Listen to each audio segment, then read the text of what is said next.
rôle du transmetteur des savoirs, vous êtes également un éducateur.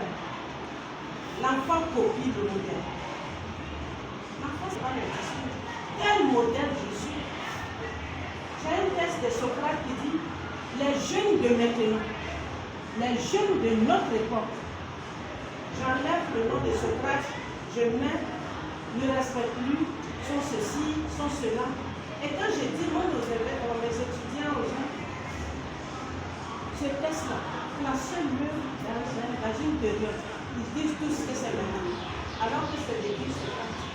Les enfants que vous avez, qui sont-ils? Parce qu'un enseignant a le devoir de connaître la psychologie de la personne, de la matière à étudier.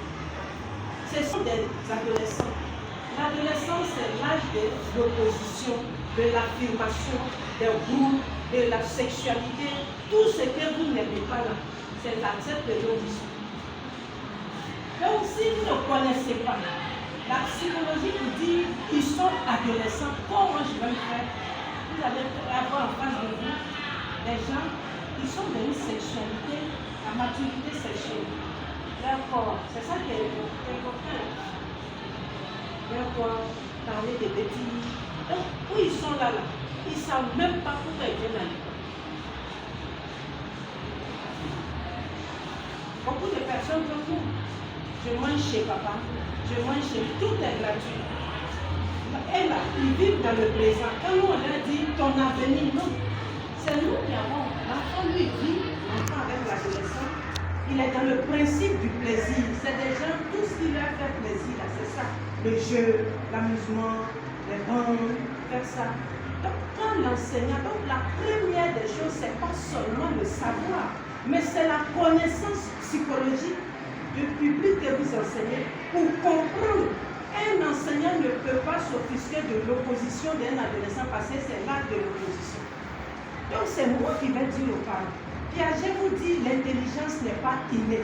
Donc moi je ne peux pas dire à un parent que ton enfant là, il ne peut pas réussir à l'école, il est bête, il est ça. Puisque le Piaget nous dit qu'on n'est pas intelligent. C'est par la construction, c'est par l'expérience. Donc un enseignant c'est ça.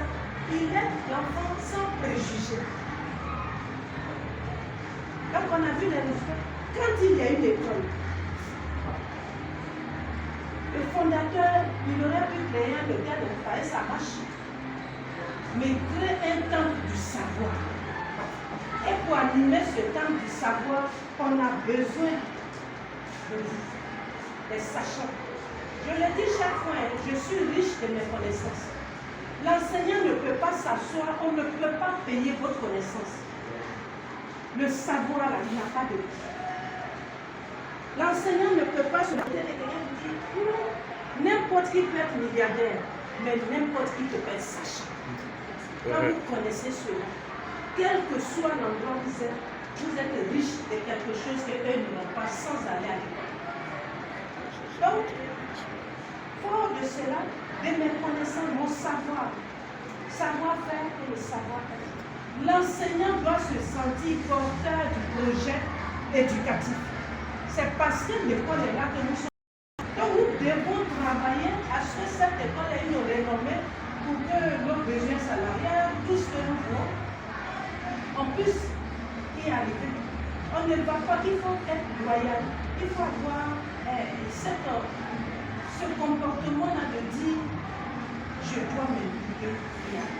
Donc si l'enseignant se sent, non pas le seul salarié qui vient, qui fait ses cours, mais comme quelqu'un qui se lance un défi éducatif. Les enfants, beaucoup d'enseignants, des gens aujourd'hui vont faire la psychologie par rapport à Madame. Ils aiment cette matière. J'ai vu un jour la femme de Rosonia. Elle me dit, mon fils voulait faire la psychologie. Je ne voyais pas la peine dans la vie. Mais quand je dis que aujourd'hui, il fait ça en France. L'enseignant doit marquer son élève au point que cet enseignant-là donne envie à l'enfant peut-être de faire sa matière ou d'aimer sa matière. La violence ne passe pas avec les adolescents. Parce que c'est un acte de l'affirmation, de l'opposition, de la provocation, de la rébellion. Ce n'est pas un acte qui avait déjà enseigné pour un adolescents qui ont 18. J'ai la chance d'être la psychologue des enfants de corps. Donc je connais cette psychologie de personnes qui très vite font des fugues, quittent la maison. Et donc quand tu travailles sur l'adolescent, la connaissance là t'amène à être plus pondéré, modéré. Donc vous voyez que moi je suis là et puis j'étudie le personnage. Personne en fait la psychopédagogie aux enseignants. Connaître la pédagogie. Et là, je peux n'avoir pas eu le besoin. Peut-être que ce n'était pas ma destinée. Je suis venue. Pourquoi je suis venue à l'enseignement? Peut-être que c'était un tremplin, c'est pour un gagne-pain. Mais quand je regarde ces élèves, je dis aux enseignants toujours, les élèves vous tendent la main. Monsieur, madame, aidez-moi à réussir.